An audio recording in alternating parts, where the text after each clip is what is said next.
How are we getting on, folks? Look at overall, I think it was a fairly decent day in Killarney there today. Look at Grosney, maybe going right-handed would suit him more. The fact that he hung absolutely terribly to the right, um, just faded out of it there in the last end.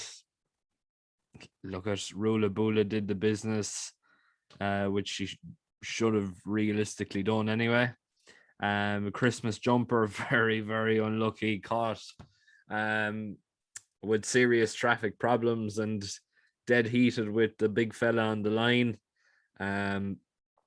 Look, I think if Christmas jumper got out a little bit sooner, we would have seen, I suppose, a different result. But we'll take the dead heat when we have it. And obviously, Dice Box then drifting out to 10-3 as well. Definitely very, very nice. Overall, in around broke even. I know if Christmas jumper did happen to get its head in front, we would have been coming away with a bit of profit. But it is what it is. We have to take it on the chin and just keep going and focusing on for tomorrow. And definitely with tomorrow being a double header on the cards between Kilbeggan and Killarney. Both tracks I generally do fairly well at. For those who have been following the YouTube selections for Kilbeggan over the past couple of months, you would know that we've landed a few nice ones, and hopefully we'll be able to do the same again here now as well. There's some nice horses running at nice prices, but Killarney is where the big prices are at. I'm definitely liking the look of this. 10-1, 9-1, and 12-1 among the few there. But anyway, we'll kick off with Kilbeggan first of all. First race off, that is the 425, and I cannot look past John McConnell's horse here. Nevenon currently priced at 5-6. Just getting up the notes here now. Realistically, this horse should not be beaten. It's a very, very weak affair. Most of these have duck eggs to their name or haven't raced at all, meaning they should really want the experience. John McConnell's horses raced twice so far this season, coming 7th and 4th. So general progression up against a weaker, I suppose, field, you could call it. 5-6 generally wouldn't necessarily be one that I would be going for on another occasion, but I do have it lined up for a bit of a treble here now in Kilbeggan. It looks like it could potentially be a favourite stay. Next race off then, the 5 o'clock. We're going straight for quick fire double with John McConnell here.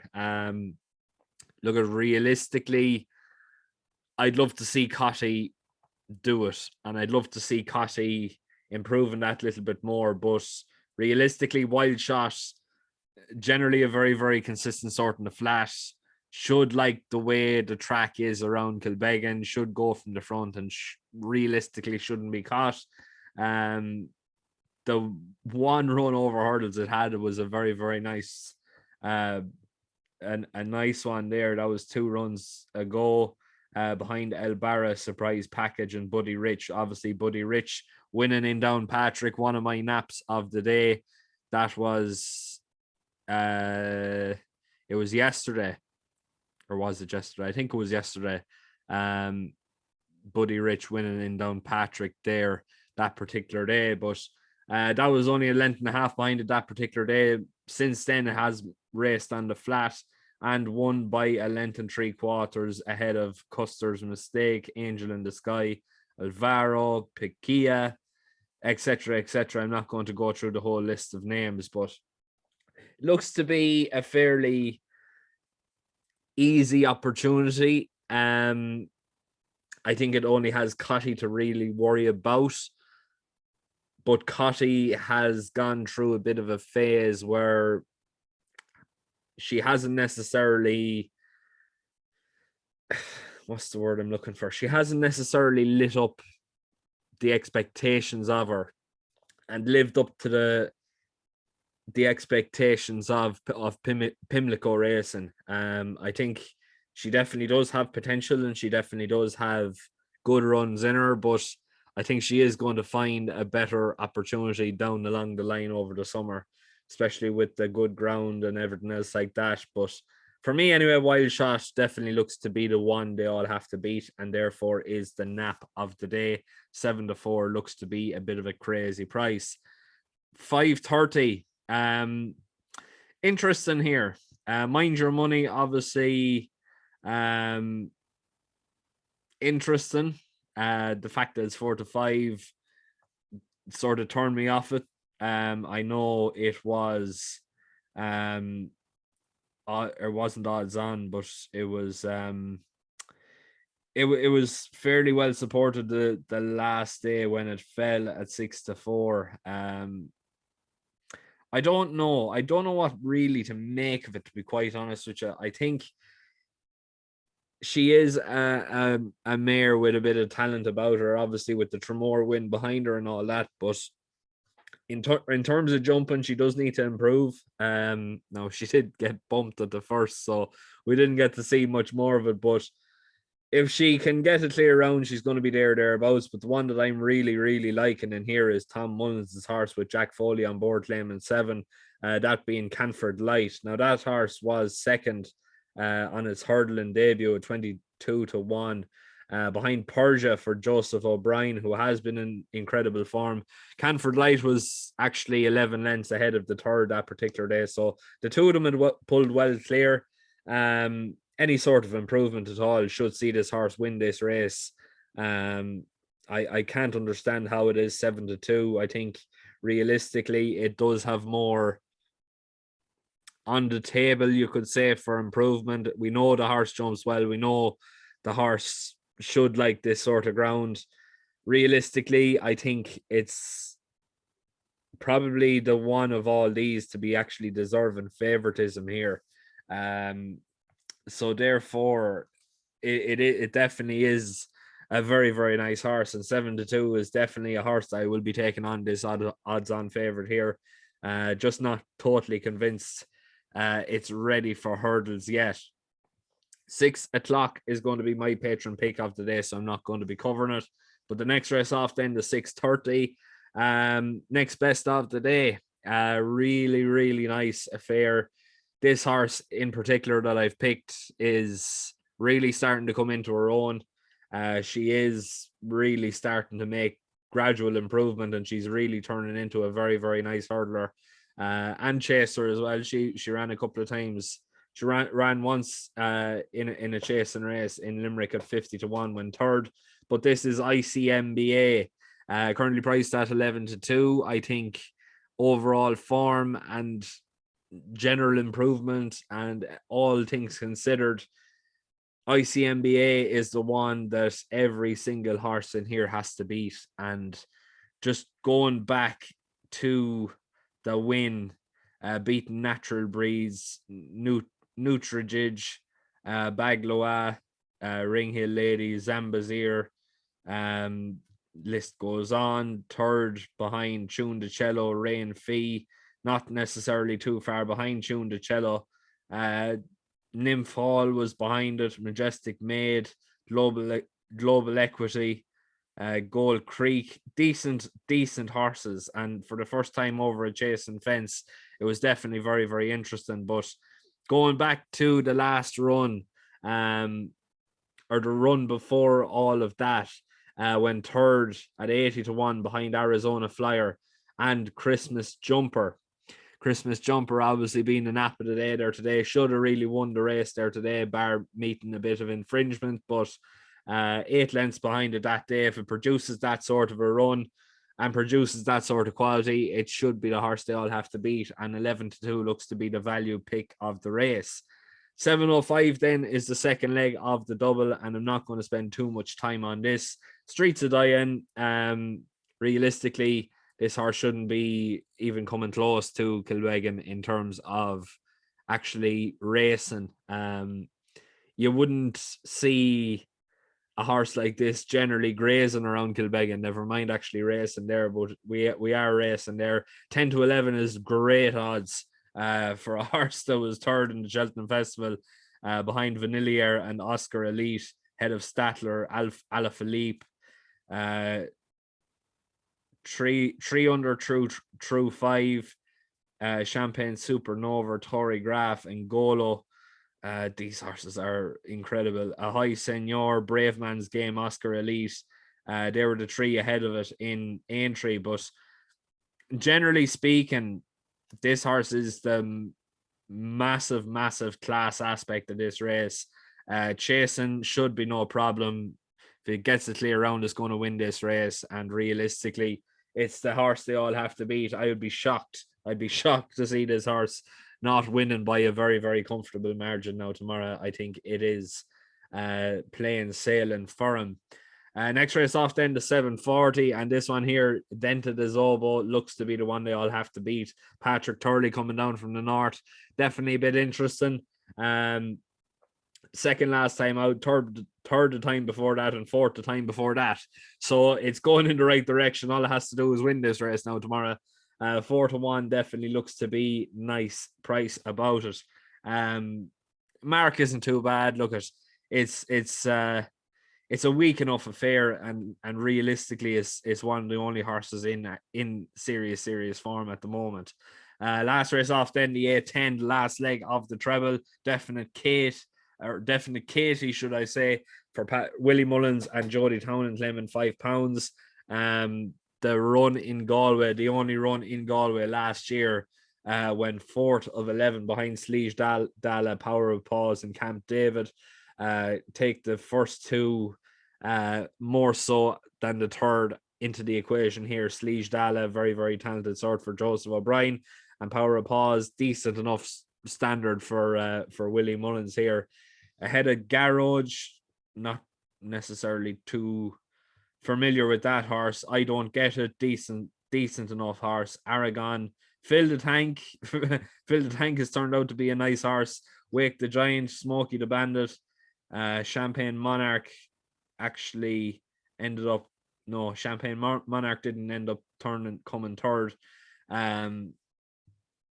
It ended up coming fourth though. But look at realistically on this sort of form and on this sort of basis, Willie Mullins is a man that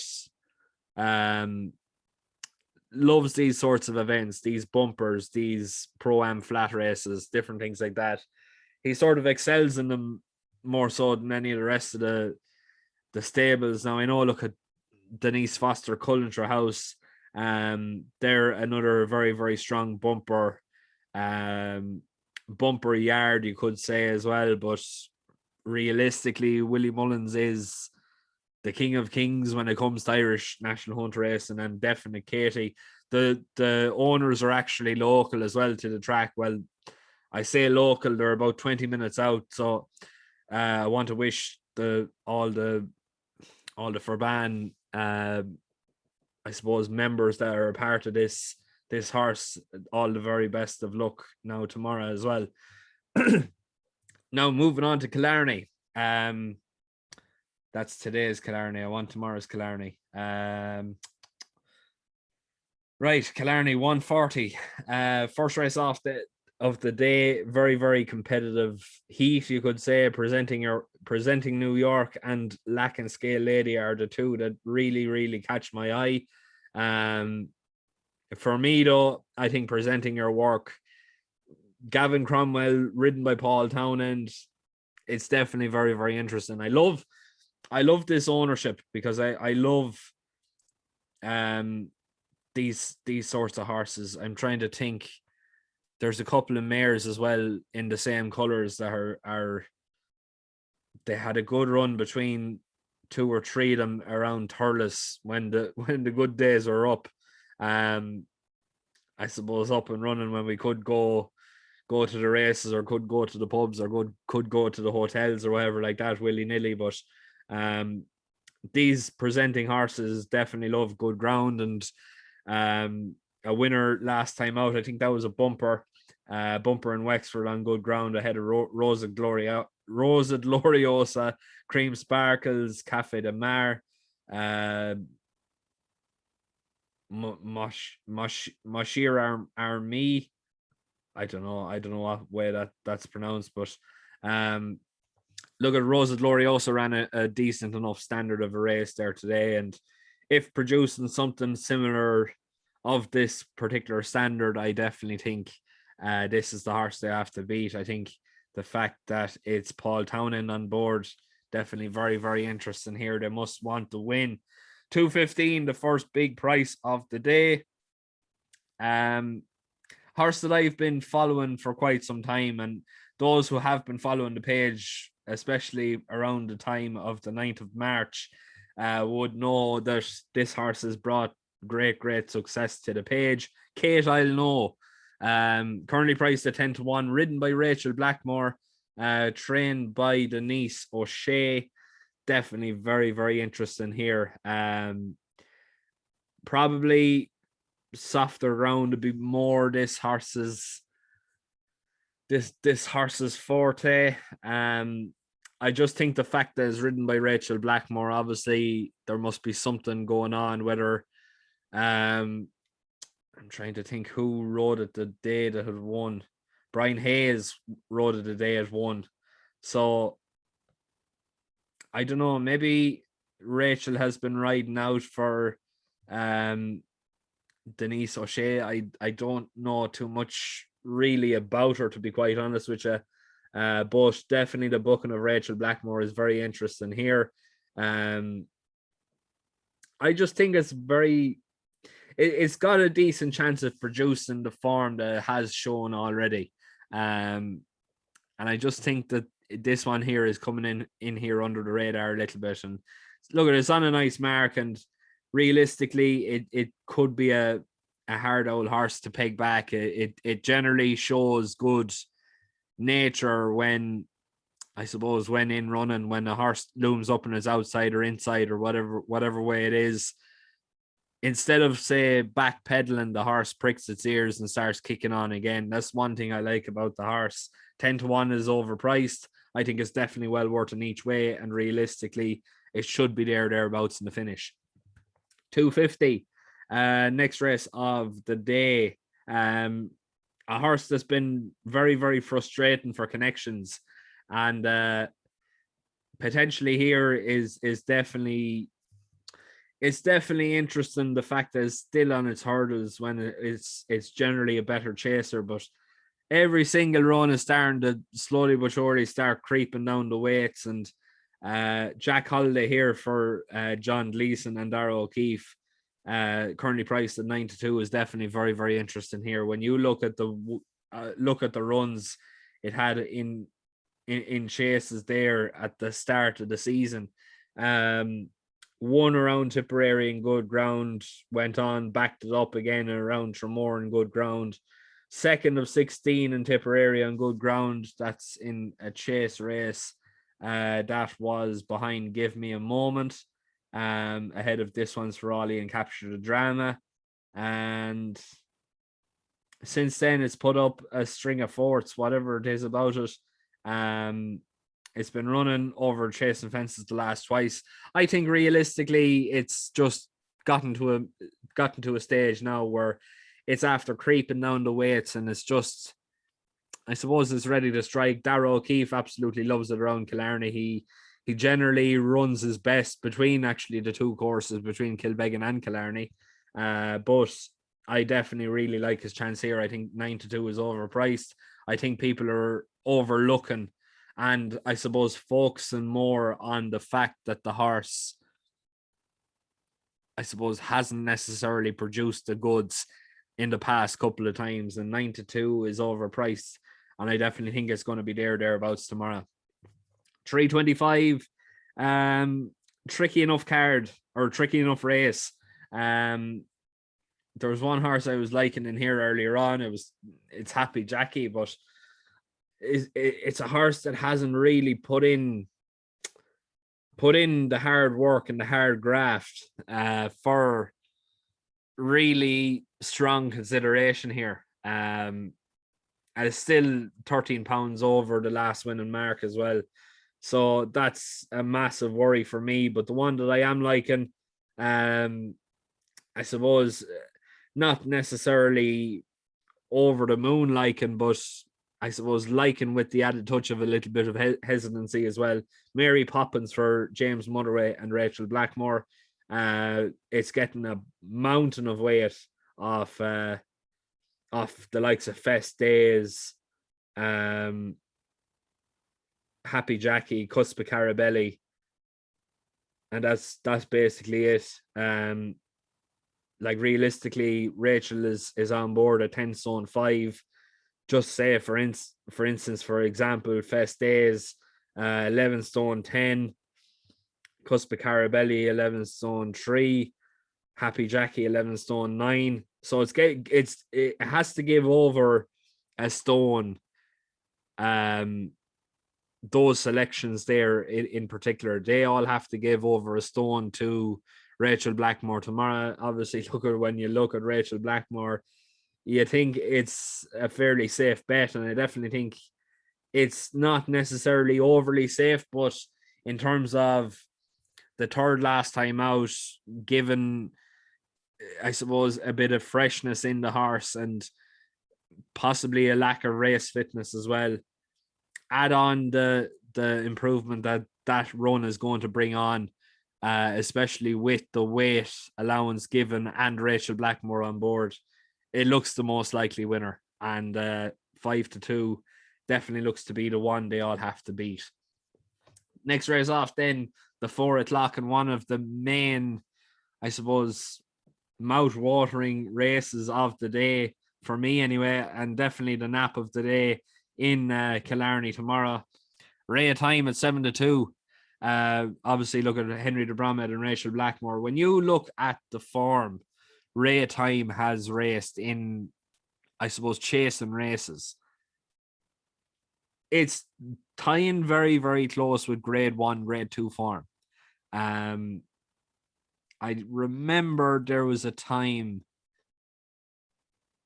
was it around Killarney or Listowel, when it was racing against one of the Jigginstown horses. I think it might have fell that day, or else it was third. Killarney, yeah, fell around Killarney behind Felix Stagey. That's the one I was thinking of. I just, in terms of what the horse has done and what the horse is facing here, it looks to be the horse they all have to beat. Henry de Bromhead is 15% strike rate over the past 2 weeks. Rachel Blackmore's 22. You can't really argue the form on that. They are one of the best yards in the country. And Rachel Blackmore, I would argue, is the best jockey in Ireland. At the moment, I know, look, I'm a big fan of Davy Russell as well, but at the moment anyway, Davy Russell isn't riding, and I have to say I do like the likes of Darragh O'Keefe and Paul Townend as well, but it's very, very hard not to like Rachel Blackmore for what she's done for the sport and for racing in general. But yeah, Ray of Time for me, definitely the nap of the day for me. I think it's a very, very nice shout here altogether. Next race off then, the 4:35. I actually had this written down as 12-1, but it's actually been backed into 9-1 now. Local enough yard. Definitely wouldn't be out of place in a winner's enclosure. I definitely love to see the interview after this if it wins. Rose Milan for Michael Winters and Conor Orr, currently priced at 9-1. When you look at the form of the point-to-point scene in Ireland, it's fairly strong, and generally those that are more experienced in the point-to-point scene and they are coming into the rules for first time, they generally do run a fairly decent race for first time out. You can guarantee that Mick Winters has this horse absolutely primed, ready to go and ready to rock. Owned by Mark Walsh. Not sure if that's the jockey now or what, but if it is the jockey, I'd imagine Mark would have wanted to get the leg up there unless he's on something else. But yeah, definitely very, very interesting here. Actually, when you look at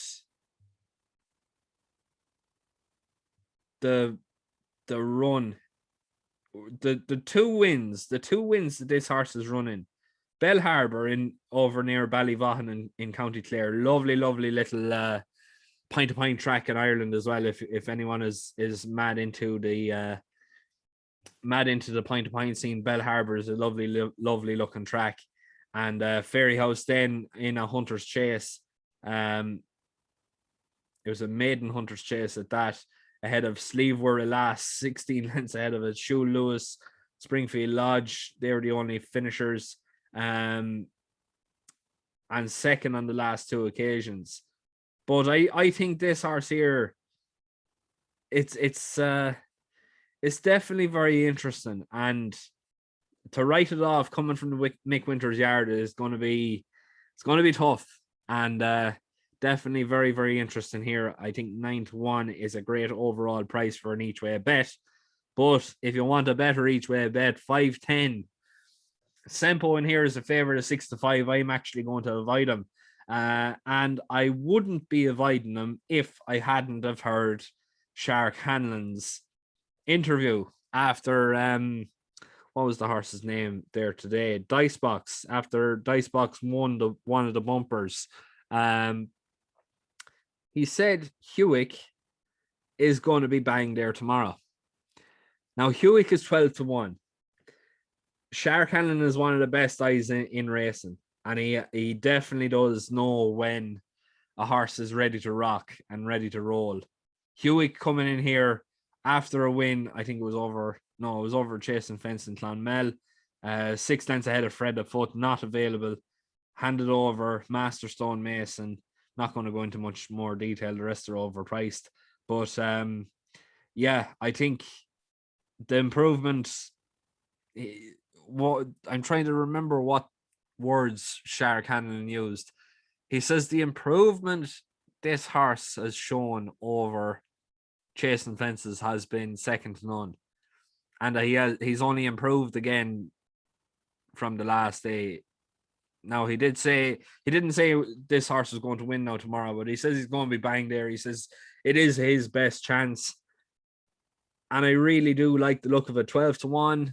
Look, it is up to yourselves. I'm just passing on the I suppose the word from the horse's mouth, you could say. For those who hadn't been looking at racing TV there today, 12-1 is overpriced, definitely without a shadow of a doubt. Finally, then, last race of the day. Not going to spend too much time about this. I really think Never Feel Blue is going to make amends. 10-11 in here, not necessarily a great price, but if you're looking for a winner, I think Never Feel Blue is the way to go, and looks to be the mare in the race they all have to beat. But look, I'm going to leave it there. Please make sure to keep liking, sharing, and subscribing. If you want to sign up to Patreon, I suppose in terms of making the most for your money, tomorrow is going to be the last day to do it. So if you are going to sign up to get, I suppose, into the monthly draw for July, definitely get it done as soon as possible. But like I said, I leave it up to yourselves. It's a €25 cash giveaway. So look, it's basically put in 10 or potentially win €25. So as well as that, you're going to get daily tips from myself and Ryan and be added into the WhatsApp groups as well. So look, for the sake of a tenner a month, you can't really ask for much fairer than that. We really do put in hard graft and hard study. Sometimes it works. Well, look, no. Sometimes it doesn't work, and more times it does. Generally, we do be fairly consistent and fairly bang on the money most of the times. But look, at the end of the day, it is racing, and things don't necessarily go to plan every step of the way. But we definitely do try and be as consistent as we humanly possibly can. But I'm going to leave it there. Like I already said, please make sure to keep liking, sharing, and subscribing. If you are going to be having a bet tomorrow, the very, very best of luck. And hopefully we're back in the winner's enclosure again, and more often than not. Thanks very much, folks.